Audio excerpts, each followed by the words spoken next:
이제 다음 주일이면 추수감사 주일이기 때문에 11월은 감사의 달이고, 저는 그래서 오늘 말씀의 제목을 좀 찾아서 감사하자. 요즘에 코로나로 인해서 여러 가지 많은 어려운 난제들이 많기 때문에 정말 이래도 감사해야 되는가, 그런 생각을 할 수도 있죠. 그래서 찾아서 우리가 감사를 좀 찾아보고, 하나님이 이렇게 감사하구나, 그런 마음으로 이렇게 찾아서 감사하자. 한번 합시다. 찾아서 감사하자. 사람은 원래 태어날 때부터 악한 존재다, 이렇게 성경은 성악설을 주장하기 때문에 원망은 배우지 않아도 잘하지만은 이 감사라는 것은 그렇게 쉽지가 않습니다. 사람이 감사를 안다는 것은 대단한 성숙이고 정말 훌륭한 신앙인이 아니면 감사하기가 어렵습니다. 1860년 9월 7일 저 시카고의 미시간 호에서 한 400여 명이 배를 타고 강을 건너가고 있었는데, 아주 그냥 큰 목재를 심은 배가 와서 서로 부딪히게 돼갖고 한 400여 명이 파선을 당하여 막 사람들이 죽어가는데, 그 중에서 에드워드 스펜서라는 신학생이 원래 강가에 살았기 때문에 수영을 잘하니까 어깨에 밧줄을 메고 한 사람 한 사람 구조를 하기 시작했습니다. 그래서 17명을 구조했습니다. 그러다 보니 너무 과로가 돼가지고 나중에는 전신마비가 되고 평생을 휠체어를 타고 다니는 그러한 불구조가 됐습니다. 처음에는 영웅으로 많은 사람들이 신문에 내고 사람들이 추앙을 받았지만 세월이 흘러감에 따라서 마음속이 때로는 참 어두웠습니다. 어떤 사람이 물었습니다. 당신은 그날 그 사건 속에 무엇이 기억나느냐 물을 때에, 그래요, 제가 목숨을 다해서 17명을 구원해 줬는데 아직까지도 한 사람이 자기를 찾아와서 감사하다고 한 사람이 없는 것이 아쉽다라고 고백했다는 것이죠. 누가복음 17장에도 보면은 예수님께서 나병 환자 10명이 예수님, 우리를 좀 도와주세요, 치료해 주세요, 너희들의 몸을 제사장에게 가서 보여줘라. 그들이 순종하여 가는 도중에 병이 다 나았습니다. 그리고 와서 정작 감사를 표현한 사람은 유대인은 하나도 없고 사마리아 사람이 와서 감사합니다 그럴 때에 나머지 9명은 어디 갔느냐? 너는 감사했기에 내 영혼까지도 구원을 얻으리라. 할렐루야. 이렇게 감사라는 것은 정말 성숙한 사람, 정말 생각, 아마 그래서 감사라는 단어가 thank you지만은 그 A를 I만 바꾸면 think, 생각이 있어야 감사가 되는 거죠. 생각이 깊은 사람은 감사할 수 있습니다. 그래서 신앙의 척도를 뭘로 알 수 있느냐?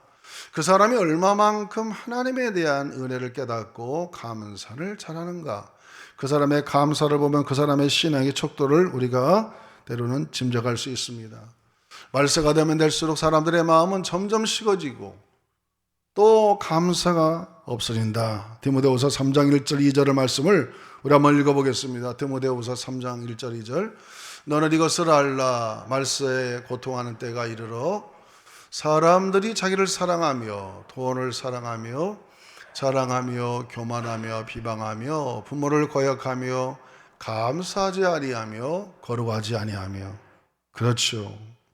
이미 2000년 전에 이런 말씀을 기록해 놨어요. 말세가 되면 사람들은 자기를 사랑하고 돈을 사랑하고 오히려 감사하는 것이 식어질 것이다.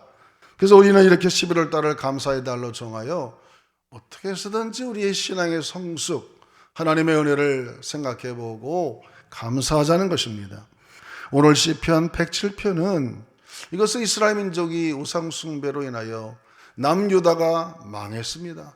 그렇게 많은 선지자를 보내가지고 하나님께 돌아오라고 말했건만은 이미 하나님을 떠난 그들의 마음을 돌이키긴 힘들어서 하나님께서 그들을 완전히 진멸하기로 하고 70년 동안을 다른 나라에 가서 종살이하고 새로운 그루터기로 새로운 역사를 시작하려고 맘먹고, 시드기야 왕, 그는 마지막 왕이었는데 자기 눈앞에서 자기 왕자들이 죽어가는 모습을 보여야 됐고 자기 두 눈은 뽑혀서 쇠설에 끌려가지고 저 바벨론으로 끌려가는 그런 신세가 되어 70년이 지난 후에 정말 예레미야 예언대로 고레스라는 그런 왕이 이 이스라엘과는 아무런 상관이 없는데 아마 하나님의 은혜로 그들의 마음속에 유아 정책을 쓰냐고 너희들 고향 땅으로 가라. 그리고 느부갓네살이 가져왔던 그 모든 성전의 기물들을 그냥 무상으로 다 돌려주고 그들이 이제 고향에 와서 이 시를 적은 것이에요. 많은 성서자들은 이 시가 바로 70년의 포로 생활을 마치고 돌아온 그런 사람들이 이렇게 구전으로 쓴 것을 기록해 놓은 것이죠. 그래서 우리가 이 시를 통해서 어떤 것을 우리가 어떻게 감사해야 될까? 저는 현실 속에서 감사를 찾아봐야 된다. 한번 합시다. 현실 속에서 감사를 찾아보자. 오늘 본문에 보면 1절부터 3절을 다시 한번 읽어보겠습니다. 1절부터 3절 말씀 같이 한번 읽어봅니다. 여호와께 감사하라. 그는 선하시며 그 인자하심이 영원함이로다. 여호와의 속량을 받은 자들은 이같이 말할지어다. 여호와께서 대적의 손에서 그들을 속량하사 동서남북 각 지방으로부터 모으셨도다 그랬어요. 그들은 70년 전에 나라가 망할 때에 바벨론으로만 간 게 아니에요. 사방으로 바벨론 왕을 피해서 다 도망갔습니다. 예루살렘을 버리고. 그러다가 70년이 지난 다음에 이제 모든 성전의 기구를 가지고 돌아왔지만은 그러나 그들에게는 아무런 자산이 없었어요. 노예 생활 70년을 했지만은 무슨 노역의 대가를 받은 것도 아니고 또 못도 많이 가져온 것도 아니고 그렇다고 해서 건축의 재료를 가져온 것도 아닙니다. 그저 몸만 달랑 아무런 푼돈도 없이 그저 성전 기물만 가지고 와서 성전을 다시 재건할 수 있도록 하게 해주시고 이렇게 온 것 자체만 해도 그들은 얼마나 감사한지 모릅니다. 하나님의 은혜였다는 것입니다.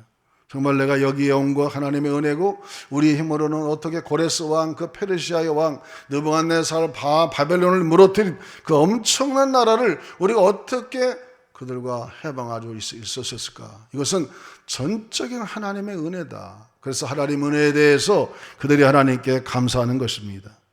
스펄전은 이렇게 얘기했다고 합니다. 20세기의 최고의 설교가 스펄전이 감사의 5가지를 했는데 첫째는 깊은 생각을 하게 되면 감사가 일어나게 된다. 한번 따라합시다. 깊이 생각하면 감사가 불러온다. 여러분 사람이요 생각이 없어서 원망하는 겁니다. 아무리 급한 환경과 어려운 일을 만나도 생각하고 생각해 보면은 그래도 감사할 게 있어요. 사람이 생각이 깊어지면 감사가 일어나는 것이고 또 작은 것부터 감사하고 셋째로는 일상에 대해서 감사해라. 따라합시다. 일상에 감사하자. 우리는 지금 다 일상으로 돌아가기를 얼마나 기도합니다. 하나님 1년 전 일상으로 돌아가서 우리가 마음 놓고 마스크도 안 끼고 예배하고 다닥다닥 붙어가지고 예배하면서 식사도 하고 오후 예배도 드리고 또 목장 모임도 갖고 기관 원례도 하고 이렇게 여러 가지를 해야 되는데 하나님 하루속히 일상으로 좀 보내달라고 얼마나 여러분 기도합니까? 그러니 스펄전은 일상에 대해서 감사해라. 일상이 뭘까요? 우리가 마음대로 숨을 쉬고 있다는 거. 그리고 오늘같이 날씨가 청명한 하루, 좀 쌀쌀하지만 얼마나 하늘이 맑고 햇빛이 내려쬐는지 이런 일상. 과거에는 그런 일상이 너무나도 당연하게 우리가 받아들였지만은 그런 일상이 정말 하나님의 은혜였다. 할렐루야. 그것이 그런 것을 깨닫는 게 진짜 성숙한 신앙이죠. 일상에 대해서 내가 살아서 숨쉬고 내 걸음으로 걸어서 여기 앉아서 예배드린다는 자체가 얼마나 감사한 일인가. 네 번째로는 문제의 주심을 감사해라. 여러분 사람은 문제가 있으면 반드시 해결점이 있습니다. 인류 역사 속에 수많은 문제가 있었지만 하나님은 꼭 어딘가에 약품도 만들어 놓으시고 또 문제 해결점을 해 놓으셔서 인류가 문제를 만나면 반드시 해결했기 때문에 문제를 주신 것에 대해서 감사하라고 그랬습니다. 5번째는 모든 것에 감사하라. 우리가 범사에 감사하라고 말씀 많이 했잖아요. 모든 일에 감사하라. 따라합시다. 모든 일에 감사하자. 그래서 스펄전이 그 유명한 말을 했습니다. 저 하늘의 별빛을 보고 하나님 너무 멋지어요. 감사해요. 그러면 하나님께서 달빛을 주셔서 감사하게 하고 또 달빛을 보고 하나님께 감사하면요 햇빛을 주신다고 그랬습니다. 햇빛을 보고 감사하는 사람은 영원히 지지 않고 지지 않는 하늘의 천국의 빛을 주신다. 할렐루야. 이렇게 하나님은 모든 일에 감사하는 자에게 끝없는 감사를 주시는 것입니다. 여러분 감사하시기를 축원합니다. 한번 다 3번 감사합니다. 하나님 감사합니다 해봅시다. 시작. 하나님 감사합니다. 하나님 감사합니다. 하나님 감사합니다. 우리가 이렇게 하나님께 감사합니다 하면 우리의 중추신경과 우리의 뇌도 감사의 생각으로 바뀌어가지고 사람이요 생각이 달라지고 마음이 달라지면 벌써 육체도 건강해지고 내 영혼도 건강해지고 우리의 모든 것이 달라지는 것입니다. 그러므로 우리는 이 현실 속에서 이 이스라엘 사람들처럼 하나님이 우리가 70년 동안 노예 생활하다가 이렇게 하나님이 나를 다 고국 땅으로 보내줬으니 하나님의 은혜다. 여호와께 감사하라. 그는 선하시고 인자하심이 영원함이로다. 속량을 받은 자들은 말할지어다. 여호와의 그 속량하심에 감사하는 이런 이스라엘 사람들의 감사가 우리들의 감사가 되기를 주의 이름으로 축원합니다. 또 둘째로 4절부터 7절에 보면은 지나간 시간 속에 대해서도 감사를 했어요. 지나간 시간 속에서도 감사를 찾아보자는 것이죠. 오늘 4절부터 7절을 다시 한번 읽어보겠습니다. 4절부터 그들이 광야 사막길에서 방황하며 거주할 성읍을 찾지 못하고 줄이고 목이 말라 그들의 영혼이 그들 안에서 피곤하였도다. 이에 그들이 근심 중에 여호와께 부르짖음에 그들의 고통에서 건지셨고 또 바른 길로 인도하사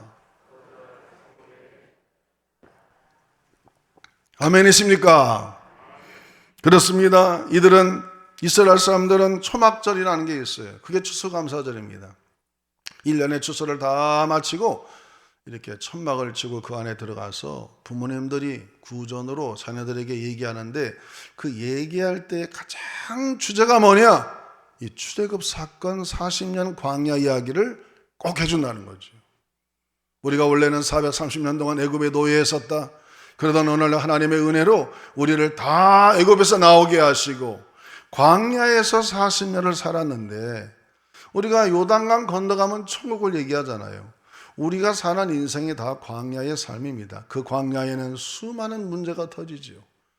가다 보면 물이 떨어지면 하나님께 기도하니까 반석에서 물이 나오게 하시고 또 가다 보면 음식이 떨어지면 하늘에서 아침과 저녁으로 하나님이 고기도 주시고 음식물도 주시고 또 가다 보면 전쟁이 나면 하나님께 기도하면 전쟁에서 승리하게 하시고 또 광야에서 가다 보면은 이 뱀에 물려가지고 죽을 때에 그 구리뱀을 만들어서 장대 높이 달에서 쳐다보기만 하면 모든 병이 다 사라지고 얼마나 많은 하나님의 은혜가 있는지 모릅니다.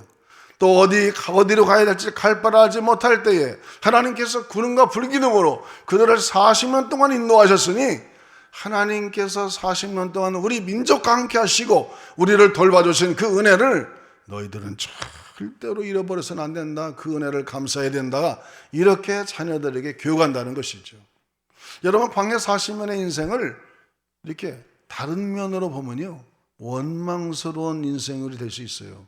아니 하나님 우리를 그 2, 3종 갈 거리를 왜 광야로 끌고 가가지고 우리 조상들을 그렇게 고생을 시켰나 이렇게 또 부모들이 얘기하다 보면 하나님에 대한 원망이 나올 수밖에 없는 것이죠. 그러나 이스라엘 사람들이 그렇게 생각 안 합니다. 하나님께서 우리를 광야 40년을 인도해가지고 하나님이 어떤 분인가를 보여주었고 우리에게 얼마나 많은 기적과 이적을 보여줬느냐. 하나님이 우리를 친히 인도하시는 너무나도 좋으신 하나님으로 그들이 자손들에게 이야기하기 때문에 그 과거 속에 우리와 함께 하셨던 하나님에 대한 감사를 잃어버리지 않는 것입니다. 그래서 그 유대인들은 절기를 통해서 계속해서 그 교육이 이루어지기 때문에 그들은 평생을 감사하는 삶으로 살아가는 것입니다. 한 번은 유명하고 영성가이셨던 이 상담가 로만 빈센트 목사님에게 어느 아주 중년의 신사가 찾아왔습니다. 아마 이 목사님이 상담에 용하다는 소문을 듣고 그 목사님 만나면 이 빈센트 박사님은 항상 긍정적인 사고를 강조하는 사람이니까 내가 좀 인생의 문제에 해답을 얻지 않을까. 이 사람은 사업에 실패해가지고 사살 시도까지 한 사람이에요. 목사님을 만나자마자 목사님 저는 사업에 하다가 실패했습니다. 너무나 억울하고 너무나 고통스럽고 절망스러워서 막 머리도 다 빠지고 잠도 오지 않고 가슴이 막 터질 것 같고 그래서 내가 여러 번 죽으려고 해도 이 죽음마저도 실패하고 내가 어찌 살아갔으면 좋겠습니까? 이렇게 목사님께 물었습니다. 목사님이 그 중년의 신찰의 얼굴을 가만히 내다보더니 그래도 감사해야지요. 하나님께서 당신의 과거 속에 가정할 것도 많이 있지만 아직도 남아있는 게 많이 있어요. 혹시 아내가 있습니까? 예, 아직은 안 나가고 집에 잘 있습니다. 그러면 아내가 있는 것에 대해서 감사하세요. 집에 자녀가 있습니까? 예, 애들이 있습니다. 아니, 애들이 잘 자라고 있으면 그걸 감사하셔야죠. 그리고 당신이 당신의 속 얘기를 할 수 있는 진정한 우정을 나눌 수 있는 우정한 친구가 있습니까? 예, 그 친구가 있습니다. 그러면 그것도 감사하세요. 이렇게 시작해서 남은 걸 발견하다 보니까 얼마나 내가 잃어버린 것보다도 아직도 내게 남은 게 너무 많은 걸 발견하다 보니 근심 걱정거리로 들어왔다가 나갈 때는 아주 그냥 얼굴이 웃음으로 하나님이 내게 몇 가지는 가져갔지만 경제적인 손실과 여기까지는 가져갔지만은 하나님이 나에게 이렇게 많은 것을 남겨주어서 내가 더 힘차게 감사함으로 살아가면 또 다른 기회가 줄 것이다. 하나님께 감사하며 힘차게 나갔다는 것입니다. 여러분, 지나간 1년 동안 10개월 동안 아마 우리가 잃어버린 게 많이 있을 수 있어요. 뭐 사업하다 매출이 막 떨어지고 아니면 사업체가 다 문 닫아서 문을 닫은 사람도 있을 수도 있고 때로는 스트레스 때문에 막 고민도 하고 병도 생길 수도 있고 이런 여러 가지 많은 요건들이 많이 있었지만은 그래도 깊이 생각해 보면 아직도 내가 남아있는 게 많고 하나님께 감사할 게 더 많다는 것을 여러분 한번 찾아보시기를 주의 이름으로 축원합니다. 그래서 제가 이 설교 제목을 좀 찾아보자. 왜? 올해는 예년과 같지 않잖아요. 특별한 2020년도입니다. 너무나 일들이 많은 시대이기 때문에 정말 내가 애써서 이 감사를 찾지 않으면 감사가 제대로 안 될 수가 있습니다. 그러나 주님께서 우리에게는 말씀하십니다. 너는 범사에 감사하라 했으니 여러분 감사하시기를 주의 이름으로 축원합니다. 오히려 이럴 때 어려움 당할 때 더 하나님께 감사해서 하나님이 오히려 우리에게 더 감동할 수 있도록 오히려 더 감사하는 그러한 복된 2020년도가 되기를 주의 이름으로 축원합니다. 마지막 세 번째로는 앞으로 주어질 은혜에 대해서도 우리가 감사해야 됩니다. 오늘 본문의 말씀해 보면 시편 107편 8절에서 9절을 한번 읽어보겠습니다. 8절 9절 말씀. 여호와의 인자하심과 인생에게 행하신 기적으로 말미암아 그를 찬송할지로다. 그가 사모하는 영혼에게 만족을 주시며 저린 영혼에게 좋은 것으로 채워주십니다. 한번 합시다. 사모하는 영혼에게, 다시 한번 사모하는 영혼에게 만족을 주시고 줄인 영혼에게 좋은 것을 주신다. 이 미래에 대한 꿈과 소망을 가지라는 것이죠. 여러분, 은혜도 누가 받습니까? 사모해야 받는 거예요. 2021년도 나에게 좋은 해가 될 것이다. 기대하시기를 주의 이름으로 축원합니다. 2021년 그것도 그러면 힘들게 됩니다. 여러분, 오늘 아침에 뉴스 보지 않았어요? 러시아는 벌써 의사들, 간호사들은 다 백신 맞았고요. 2주 후에는 일반인에게도 백신이 지금 주어진다. 세계 최초로 나왔는데 물론 다른 나라에서의 그 백신은 별로 알아주지 않는 백신이지만 러시아도 뭐 나름대로 잘 나가는 나라니까 그 정도 만들어서 지금 이렇게 벌써 이 끝이 좀 이제 보이기 시작한다는 걸 볼 수 있잖아요. 2021년도는 뭔가 해결되어서 잘 될 것이다. 이런 기대감을 여러분 사모하시고 기대하시고 소망 갖기를 주의 이름으로 축원합니다. 여러분, 하나님은요 고난을 준 다음에 반드시 복을 주시더라고요. 성경에 보면은 사탄은 처음에 사탕발림을 막 줍니다. 그리고 나중에는 아주 싹 걷어가버려 승자를 줘요. 그러나 하나님은 항상 먼저 축복을 주려면 막 고난을 먼저 줘요. 고난을. 여러 가지 많은 문제를 주고 고난을 주어서 얼마나 그 고난 속에서 내가 잘 견디고 하나님에 대한 바른 태도를 가지고 살아가는가, 거기에 합격하면 우리가 상상할 수 없을 정도로 하나님이 축복하시니까. 여러분, 지난 한 해 동안 우리 한국교회는 얼마나 힘들었어요. 막 교회에서 사람들이 막 확진자가 나오고, 얼마나 사회에서 교회에 대해서 막 안 좋은 얘기를 하고, 그래서 요즘에는 얼마나 교회들이 조심하는지 별로 나오는 데가 없어요. 요즘에는 그만큼 우리가 정신을 더 차린 것이. 그래도 예배 드리겠다고, 온라인으로도 예배 드린다고. 목사님, 교회 가고 싶은데 교회 가서 예배 드리고 싶습니다. 이렇게 하나님을 사랑하는 그런 하나님의 백성들이 우리 가운데 너무나 많기 때문에 이 고난의 기간을 잘 지나고 나면 저는요, 우리가 생각하지 못하는 하나님의 복이 기다리고 있을 줄로 믿습니다. 할렐루야!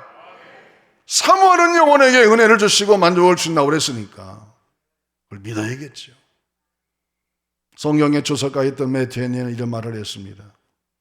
감사는 산수적으로 볼 때 플러스 인생을 만드는 것이고, 원망은 마이너스 인생을 만드는 것이다. 그렇습니다. 여러분, 성경에 보세요. 욥과 같은 사람 얼마나 환난이 1단계로 2단계로 막 3단계로 4단계로, 먼저는 물질이 없어지고 자녀들이 죽고 몸에 병이 오고 아내는 저주 퍼붓고 나가버리고 1단계, 2단계, 3단계, 4단계 계속 고난이 와도 하나님은 살아계시다. 하나님은 내 인생에 가는 길을 다 알고 계시다. 내가 이 과정이 다 끝난 후에는 내가 정금같이 나올 것이다. 할렐루야! 그런 믿음을 가졌기에 정말 말년에는 얼마나 하나님이 그를 귀하게 축복하시고 역사의 욥과 같은 사람으로 우리들에게 회자되도록 그렇게 만들어주지 않았습니까? 여러분, 그렇습니다. 이런 어려움 때일수록 우리는 더 감사해야 됩니다. 평상시보다는 더 감사해야 돼. 하나님, 이런 어려울 때 나에게 건강 지켜주셨고, 그래도 교회를 지켜주시고 우리 모든 성도를 지켜주어서 하나님께 나와서 예배드릴 수 있으니 얼마나 감사합니까? 그런 하나님을 플러스 인생이 되는 감사가 되기를 주의 이름으로 축원합니다. 또 좋은 템플턴을 만들었던 종교계의 노벨상으로 말하는 이 템플턴이라는 사람들이 이렇게 말했습니다. 감사하는 마음을 가지면 부자가 되고 불평하는 마음을 가지면 가난이 온다. 감사하는 마음은 행복으로 가는 길이고, 감사하는 마음은 우리를 하나님과 함께 있도록 해주는 방법이고, 감사하는 자에게는 근심도 다 물러간다. 따라합시다. 감사하면 근심도 물러간다. 여러분, 염려 다 근심 많을 겁니다. 그러나 하나님 감사합니다, 감사합니다, 감사합니다 보면 우리의 뇌와 신경이 바뀌어가지고 근심이 물러가고 어느 순간에 얼굴이 환해져서 여러분의 마음속에 평강으로 플러스 인생으로 우리의 삶을 하나님께서 인도해 주실 줄로 믿습니다. 여러분, 이제 벌써 11월의 중간에 들어왔습니다. 이제 추수감사절이 가까우고 금세 또 11월이 지나갈 거예요. 새로운 해가 올 겁니다. 과거 속에 우리와 함께 하셨던 하나님의 은혜를 기억하시고 감사하고, 지금도 어려운 현실이지만 나와 함께 하시는 하나님에 대해 감사하시고, 앞으로 하나님이 나에게 주어질 하나님의 축복을 기대하면서도 여러분 하나님께 감사하여 평생토록 하나님의 감사가 말하지 않는 그러한 플러스 인생들이 다 되시기를 주님의 이름으로 축복합니다.